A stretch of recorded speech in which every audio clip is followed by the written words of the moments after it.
Professor Yunus এবং ইউনূস সরকার আসলে ব্যর্থ চেষ্টা করছে। দেশ যাচ্ছে একদিকে, হাসনাত নাহিদদের এনসিপির তরুণদের রাজনীতি যাচ্ছে এক পথে, মানে ইউনূস সাহেবকে যারা নিয়োগ দিয়েছেন তাদের রাজনীতি যাচ্ছে এক পথে, আর ইউনূস সাহেব চেষ্টা করছেন অন্য পথে। মিলছে না, এগুলো ব্যর্থ চেষ্টা, এগুলো হবে না। বিষয়টা কি? প্রফেসর ইউনূস জুলাই সনদ দিতে চান, কিন্তু যেভাবে দিতে চান, জুলাই সনদে যা দিতে চান, এগুলো কিছুই এনসিপি বা তার নিয়োগদাতারা হাসনাত সার্জিদের সাথে মিলে না, এবং দেশের সিংহভাগ জনগণের সাথে মিলে না।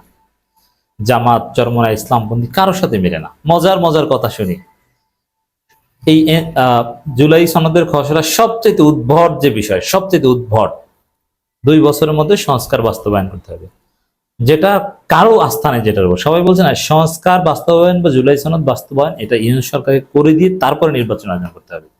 নির্বাচিত পার্লামেন্ট কি করবে এটার উপর কারো কোনো আস্থা নেই, এটা ডেঞ্জারাস। জামাত বলেছে এটা বিধ্বংসী, ঝুঁকিপূর্ণ।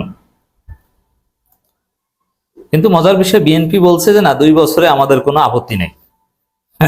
তাহলে নির্বাচনে 2 বছর 4 বছরে আপত্তি থাকার কথা না। সংস্কারে যদি 2 বছর, নির্বাচিত সরকার 2 বছরের মধ্যে সংস্কার হবে, এতে আপনাদের আপত্তি না, অথচ এটা কেউ মানবেই না। তাহলে নির্বাচন 4 বছর হোক, এই জায়গাও বলেন যে আপত্তি নেই। যাই হোক দর্শক, জুলাই সনদ, বিচার প্রক্রিয়া, নির্বাচন কখন কি, এগুলো নিয়ে ইউনূস করছে এক ধরনের চেষ্টা, যেটা আমি বলি ব্যর্থ চেষ্টা, ওটা সফল হবে না। কিন্তু দেশের সিংহভাগ জনগণ, হাসনাত নাহিদ, ইউনূসের নিয়োগদাতাদের রাজনীতি চলছে ভিন্ন পথে।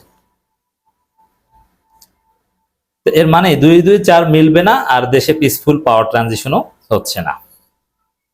দেশে কি হবে এটা ইউনূস নিজেও জানেন না। ইউনূস সাহেবের সামনে রাস্তা ক্লিয়ার। গণঅভ্যুত্থানের স্পিড ধারণ করে বিপ্লবী সরকার হন, গণভোট দেন, একসাথে অনেকগুলো ইস্যুতে গণভোট দেন, যে আমরা সংবিধান, জুলাই সনদ গ্রহণ করছি। সংবিধান গ্রহণ না করলে আপনি জুলাই সনদ গ্রহণ করেন, জাস্ট আসল জুলাই সনদ, কার্যকর জুলাই সনদ, গণভোটের মাধ্যমে বৈধতা দিয়ে দেন, যেটা ফাইনাল, তাহলে আর কোনো কথা থাকে না। আর জনগণ নির্বাচন চায় কি চায় না, কখন নির্বাচন চায়, বা ডক্টর ইউনূস সরকারকে আরো কিছুদিন ক্ষমতা রাখা যায় কিনা সংস্কারের জন্য, একটা বৈধতার জন্য একটা গণভোট দিয়ে দেন। এভাবে আপনার রাস্তা এটা। কিন্তু এখন যেভাবে যা করছেন, যে আপনি জুলাই সনদে একটা ভুয়া ট্রু তৈরি করেছেন, এটাকে সাইন করতে বলছেন, কিছু হবে না। আবার আপনি নাকি কয়েকদিনের মধ্যে নির্বাচনের তারিখ ঘোষণা করবেন, ওই তারিখে নির্বাচন, এগুলো কিচ্ছু হবে না, এগুলো সব ফালতু, অ্যাবসার্ড। ইউনূসের চেষ্টা ব্যর্থ চেষ্টা, ভুয়া চেষ্টা, উল্টা লাইনের চেষ্টা। আর তরুণ প্রজন্মের রাজনীতি, তাদের চিন্তা দর্শন ভিন্ন পথে। দেশ তখনই সঠিক পথে যাবে যখন এই তরুণ প্রজন্ম, অধিকাংশ জনগণ ইউনূসের চিন্তা দর্শন, ফিলোসফি, লক্ষ্য উদ্দেশ্য এক থাকবে, তাদের মেথোডোলজি এক থাকবে, একই দিকে যাবে, তখনই দেশ সঠিক পথে চলবে, নাহলে দেশ সঠিক পথে চলবে না। নাহিদদের রাজনীতি কি দেখেন, যেটা ইউনূসের ফিলোসফির সাথে মিলে না। ইউনূস কি চায় এটা তো বললাম। আর নাহিদ ইসলামরা বলছে দেশের প্রতি ইঞ্চি মাটি থেকে মুজিববাদ বিতাড়িত করবো, নাহিদ ইসলাম। এদের রাজনীতি হচ্ছে আওয়ামী লীগের কবর রচনা করা, মুজিববাদের কবর রচনা করা। প্রতিটি ইঞ্চি থেকে মুজিববাদ বিতাড়িত। এই মুজিববাদ বিতাড়িত, এখানে কিন্তু আওয়ামী লীগ বিতাড়িত একথা কিন্তু বলছে না, মুজিববাদ বিতাড়িত করা, ওদের মুজিববাদ মুর্দাবাদ, আওয়ামী লীগ মুর্দাবাদ একথা কিন্তু বলছে না। তা মুজিববাদ মানে কি বুঝেন? মুজিববাদ মানে হচ্ছে এই 72-এর সংবিধান, এটাকে কবর দিতে হবে। এই 72-এর সংবিধানে কোনো চিহ্নই থাকবে না। অথচ এই বালের যে জুলাই সনদ ইউনূস খসড়া তৈরি করেছে, সেখানে ইউনূস সরকারের বৈধতাই এনেছে হাসিনার মুজিববাদী সংবিধানের আর্টিকেল 106-এর মাধ্যমে। হলো কিছু? ওই সংবিধান যদি মানেই, তাহলে কিসের বিপ্লব, কিসের গণঅভ্যুত্থান? ওটা তো বাতিল করতে হবে। এরা মুজিববাদ উৎখাত করে, এরা 72-এর সংবিধানকে লাথি মারে, আর ইউনূস 72-এর সংবিধান দিয়ে নিজের বৈধতা কায়েম করতে চায়। মানে এই লাইন উল্টা, এই উল্টা লাইনে রাজনীতি হবে না, এটা চলবে না। তরুণদের রাজনীতি এই মুজিববাদের বিরুদ্ধে, এর অর্থ হচ্ছে 72-এর সংবিধানের বিরুদ্ধে, এবং মুক্তিযুদ্ধের যে ভুয়া ইতিহাস, সেই ইতিহাসের বিরুদ্ধে। মুজিববাদী যে রাজনৈতিক সিস্টেম, বিএনপিও যে সিস্টেমের মধ্যে পড়েছে, এই সিস্টেমের বিরুদ্ধে, এই কালচারের বিরুদ্ধে, এস্টাবলিশমেন্টের বিরুদ্ধে। এর মানে এনসিপি, হাসনাত নাহিদদের রাজনীতি হচ্ছে ব্যাপক সংস্কারের রাজনীতি। তার এই সংস্কার প্রথম ধাপ হচ্ছে এই সংবিধান থাকতে পারবে না। যেমন চুপ্পুকে স্মরণ, এটা তো অনিবার্য। আচ্ছা, হাসিনার চুপ্পু বিচারপতিদের কাছে চিঠি দিয়েছে এবং চুপ্পু বলেছে যে পদত্যাগের, মানে তিনি নিজেই বলেছেন যে পদত্যাগ করেন নাই, পদত্যাগের কোনো প্রমাণ আমার কাছে নাই। কিন্তু সেই চুপ্পুই চিঠি লিখেছেন বিচারপতিদের কাছে, পূর্ণাঙ্গ বেঞ্চের কাছে, যে হাসিনা পদত্যাগ করেছে, অতএব 106-এর আলোকে সরকার গঠন করার বৈধতা দেন।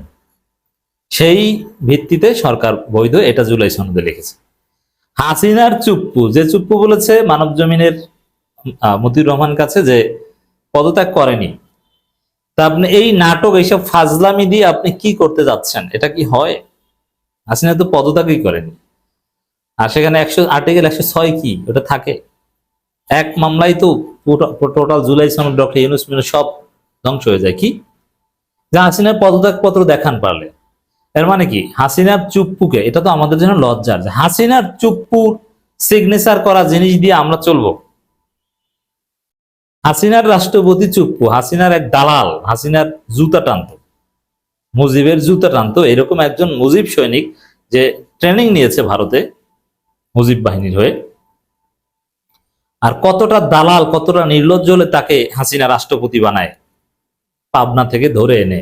তো বুঝুন, তো এরকম একজন দালাল, তার অধীনে আমরা নির্বাচন করব, সে সাইন দেবে, সেই সাইনে আমাদের আইন পাস হবে, আমাদের জুলাই সনদ পাস হবে, এবং সে আমাদের প্রথম পার্লামেন্টে ভাষণ দেবে, এই চুপ্পু।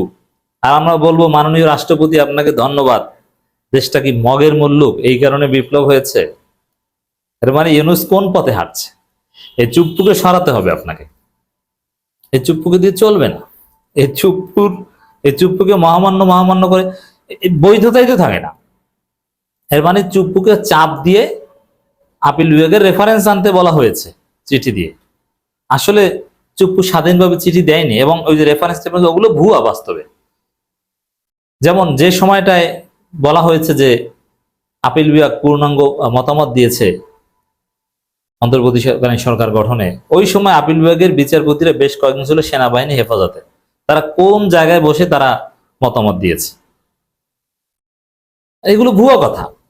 আর সেই ভুয়া জিনিসটা দিয়ে ইউনূস সরকার বৈধতা দিতে যাচ্ছে। আপনি পারলে কাগজ দেখান, সেই এনায়েতুর রহিমদের হাজির করেন, পারলে যে আসলেই তারা বলছে যে ঠিক আছে অন্তর্বর্তীকালীন সরকার গঠন করেন, বৈধতা দিয়েছে, মতামত দিয়েছে, কোথায় দিয়েছে?